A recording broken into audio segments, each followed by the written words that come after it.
Hey y'all, let me set the stage for you. I'm Emma, a 33 years old female with a penchant for sarcasm and a history of wrestling with fertility demons, both of which will show up a lot in this story time. So buckle up for this wild ride. Growing up, I wasn't sure if having kids was even in the cards for me. I had always dealt with some fertility issues, so I didn't really think I would have kids. Fast forward to meeting the love of my life, wife Eddie. I don't know what this man did to me, but he made me want to have at least 10 babies. He just turned my life upside down, you know. Anyway, we tie the knot with dreams of a big happy family. Now, as you can imagine, it was hard for me to cope with pregnancies because of my PCOS. It made trying for kids extra hard, and we were often met with disappointments. That was until we were finally able to conceive. The first time I got pregnant in my 20s, it was like riding a hormonal roller coaster. Bed rest became my new normal, and let me tell you, it's not as glamorous as it sounds. But hey, I toughed it out, and miraculously we had our bundle of joy, Cherry. Post-pregnancy, I was on a strict regimen of bed rest. I was miserable. I felt like my whole world was crumbling, but I was so excited and happy because of this new life stage I was entering.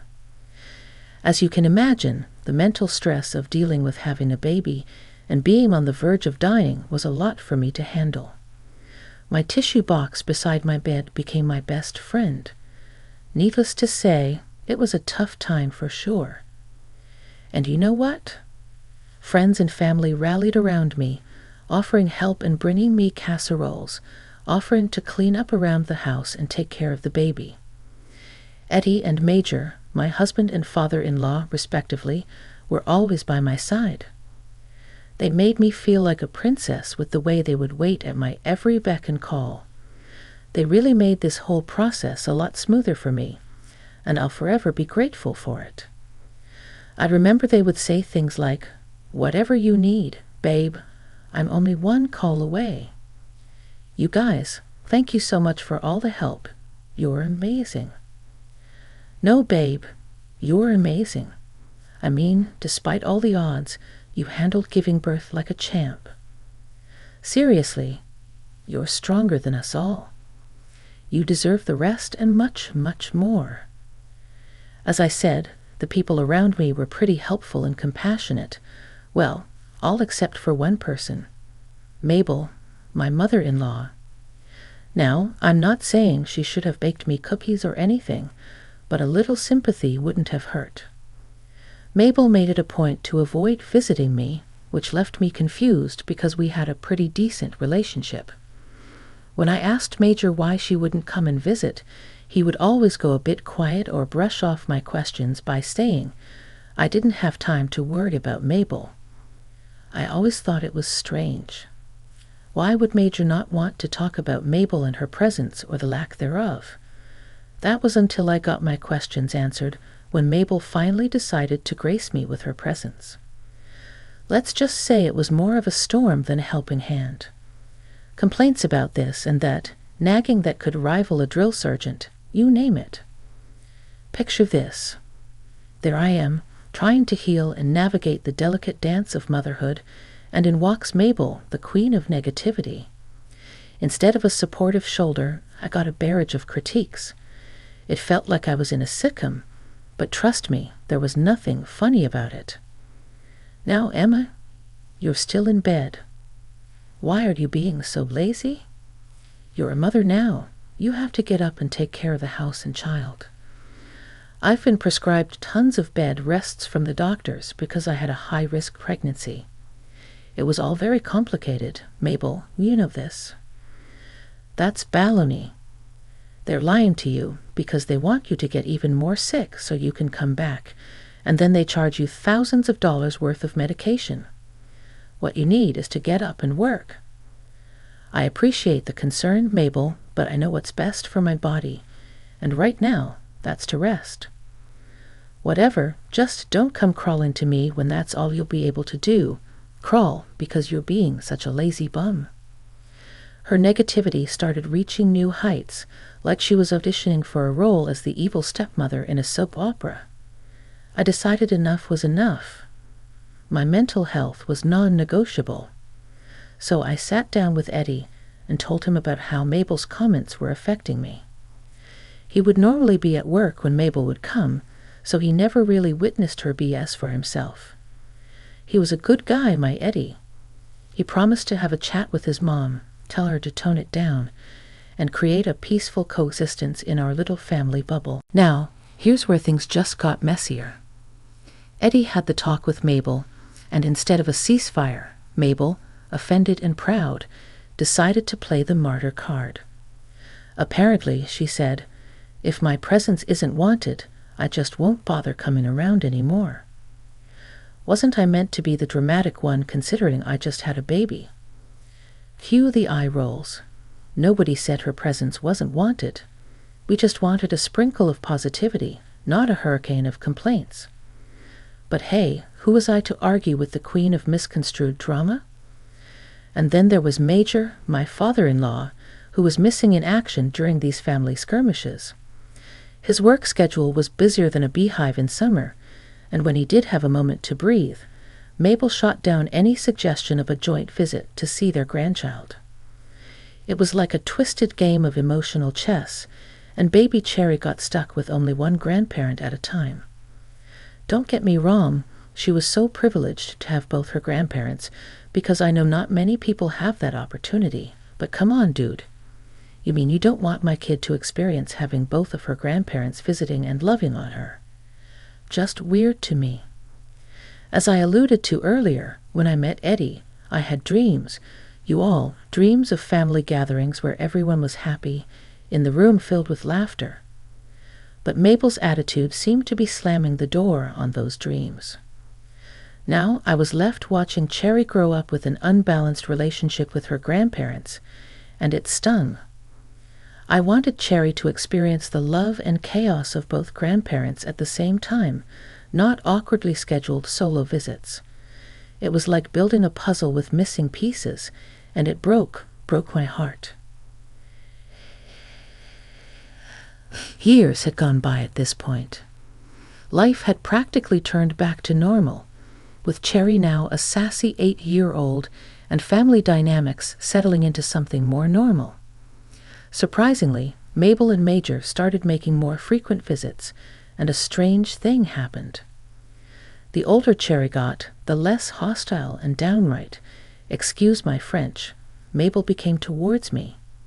It was like a switch had been flipped, and suddenly we were on speaking terms without an underlying tension that could cut through steel. I was happy, don't get me wrong, but I was wondering why she had the change of heart all of a sudden. I chalked up that rough patch in our relationship to some form of postpartum frustration rubbing off on my mother-in-law. I know it sounds crazy, but I had stumbled upon some articles about husbands experiencing postpartum symptoms whenever their wives had given birth, so I assumed other family members might feel it too. Call it empathy or cosmic alignment, but it seemed like Cherry growing up was the magic cure for Mabel's attitude. Fast forward to my 33rd birthday, the day that threw me the biggest curveball of my life. Guess what? I was pregnant. Now, here's the kicker. Eddie and I, after navigating the minefield of my first pregnancy, had decided that we'd look into adoption for any future additions to the family. The complications had us second-guessing the whole biological route, as you can imagine. But life has a funny way of surprising you, doesn't it? That night, as I blew out the candles on my birthday cake, I was feeling a bit ill. So after everyone had left, I decided to take a pregnancy test just to be sure. And wouldn't you know it, the darn thing said positive. Now, as excited as I was about expanding our family, fear gripped me. Another potentially high-risk pregnancy, the memories of bed rest, complications, and the emotional roller coaster flooded back.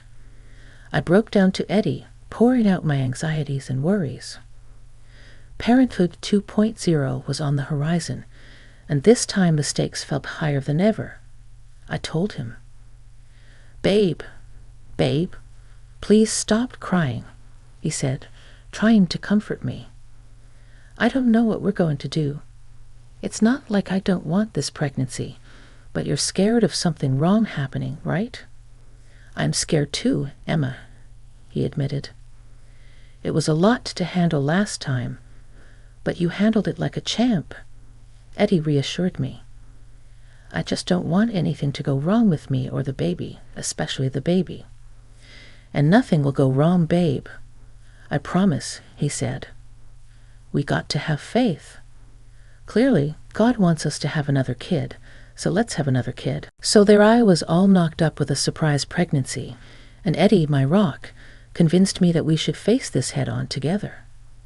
He promised to be with me every step of the way, and damn if that man didn't know how to make a lady feel loved.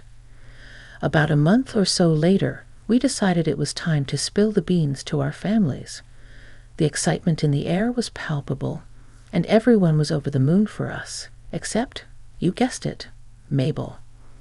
She was in the corner, scowling like someone stole her last piece of pie.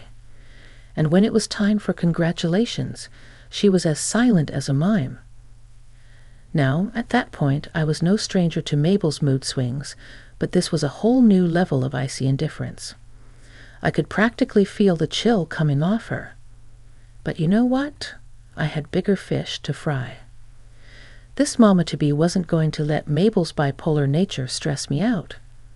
I had a baby to grow and a family to build, and I wasn't about to let anyone rain on my parade. The rest of the months passed by fairly smoothly, and I couldn't help but feel like this pregnancy was a walk in the park compared to the last one.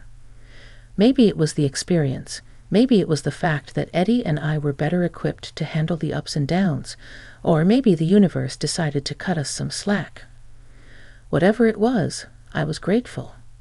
Sure, Mabel's storm clouds lingered in the background, but Eddie and I were too busy preparing for our growing family to let it dampen our spirits. Like I said earlier, this pregnancy wasn't anywhere near as complicated as my first, so you can imagine my surprise when my water broke 1 week earlier than what was scheduled. Naturally, panic ensued, both for me and Eddie, because, we weren't exactly prepared for an early entrance. Throughout the pregnancy, Eddie and I decided to go a bit unconventional. I thought, hey, let's get a doula and a wet nurse, and why not try for a home birth? Now, Eddie was, of course, skeptical, and who could blame him, given my track record with complicated pregnancies?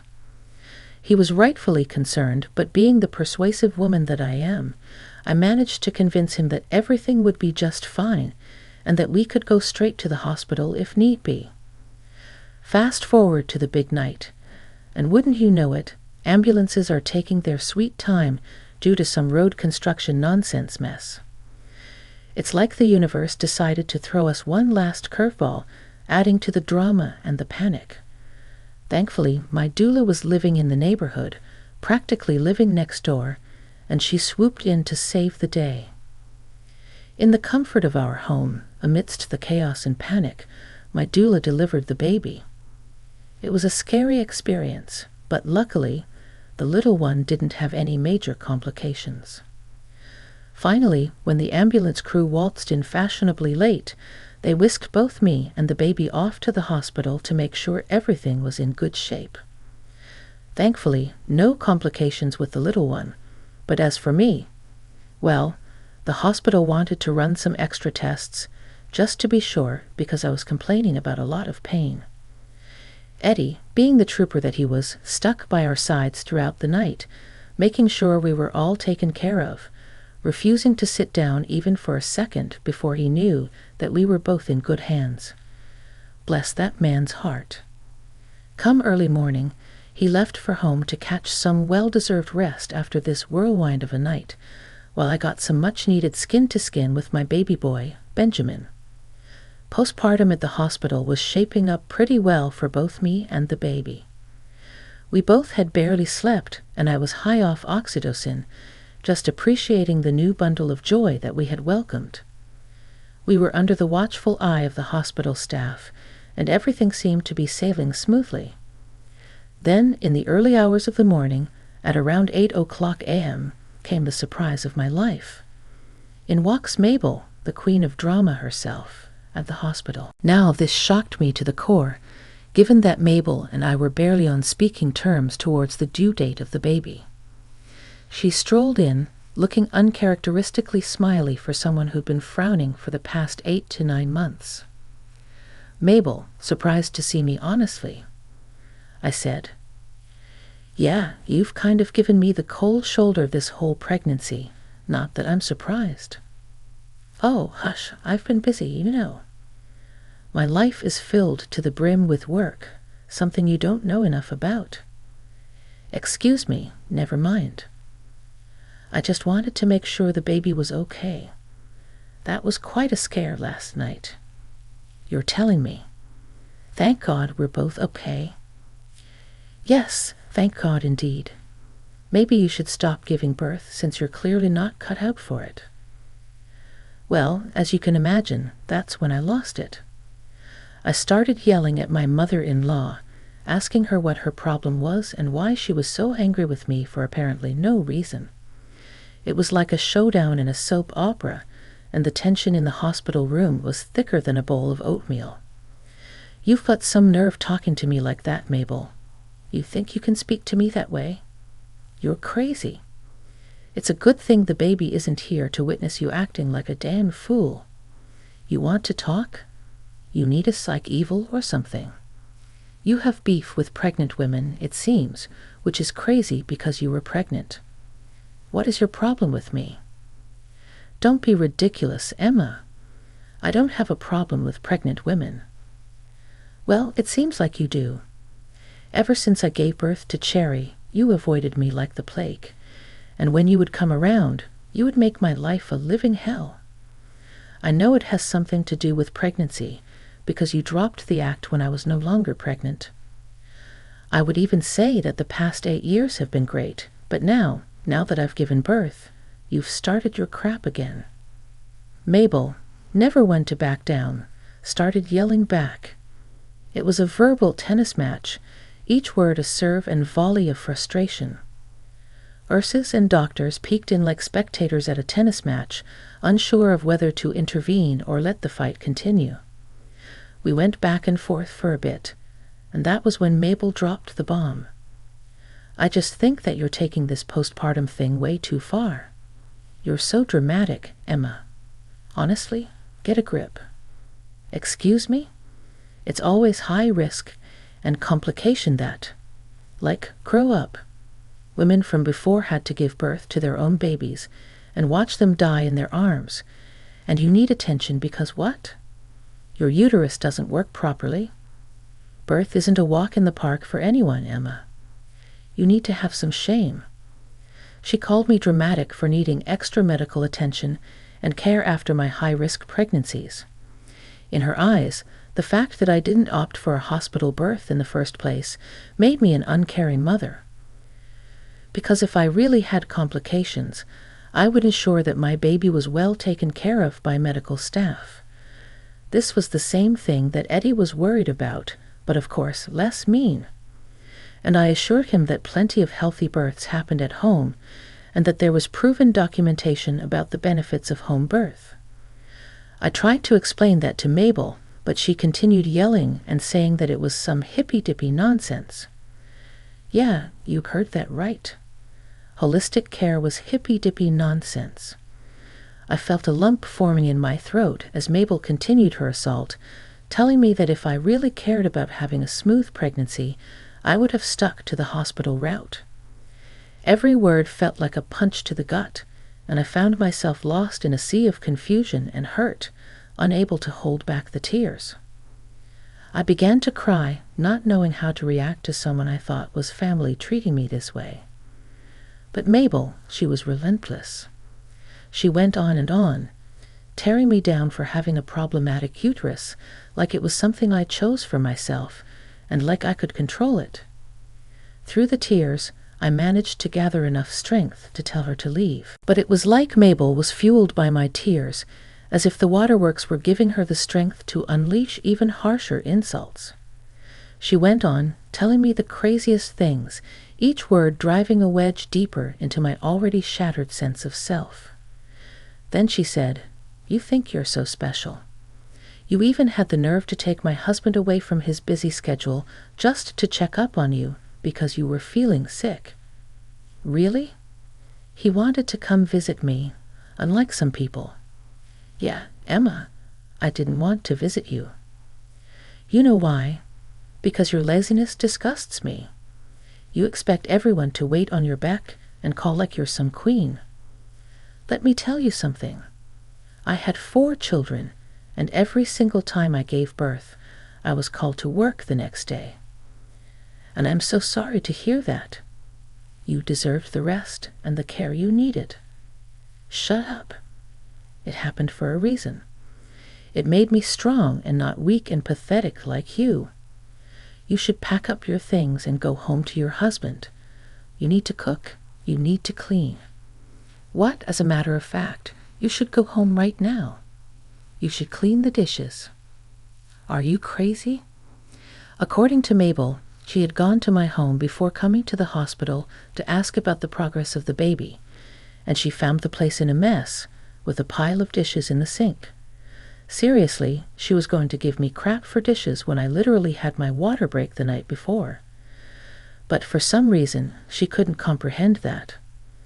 I tried to explain I can't just walk back home, but she's in full-on shout mode. It's like a tornado of accusations and chaos, and I'm stuck in the middle of it. Just when I thought this night couldn't get any crazier, Major's voice cuts through the chaos from behind us. "Got you." Suddenly, Mabel started trembling like a leaf in the storm. I'm looking at Major like he's my knight in shining armor, riding in to rescue me from this crazy situation. Turns out Major had overheard the whole thing and decided to play detective. He knew Mabel's antics were out of control, and he'd had enough. The "got you" was his way of exposing her for being so awful. "What are you doing here?" "I could ask you the same. I was just telling Emma." "Save it. I heard the whole thing." "How could you speak to her this way?" "I knew you had your issues, but I didn't know you could be so vile. And that thing about you working while juggling 4 kids? Why did you lie? You know you had the support from your mom and sister during that time. Why are you trying to make Emma feel bad? She just gave birth." Mabel, caught in the act, was shaking like a leaf as Major laid down the law. He wasn't buying any of her explanations, calling her out for the evil she was trying to put me through. The Major didn't mince words. He straight up told Mabel that he thought it would be best for her to spend the night in a hotel instead of at home because he was utterly disgusted with her behavior. It was like a courtroom drama, and Mabel was left broken and on the verge of a mental breakdown. I don't know why she looked so distraught, as if getting caught was the last thing she wanted. There she was, like a deer in the headlights, caught being absolutely evil towards me for no reason. She left, tail between her legs, and I turned to Major and asked him what the heck just happened. Major, looking as bewildered as I felt, confessed he had no clue why Mabel was being so awful, but he knew that he had to put a stop to it. In a moment of clarity, I suggested that maybe she was just jealous. For once, the attention wasn't solely on her. People had to take care of me and look after me. And of course, she was jealous. And that seemed to have triggered something deep within her. Now, both Mabel's husband and son were fed up with her antics. They aren't on speaking terms with her. Finally realizing just how awful she could be towards me, Mabel, in a desperate attempt to mend things, has reached out to me, even asking for my help. But you know what? Every single time she calls, I decline. Sometimes toxic people need to learn the hard way. This grown woman treated me like dirt for reasons that are still unclear. But whatever it was, I hope it was worth it, because the chances of her seeing us for a while, me and the kids, are slim to none.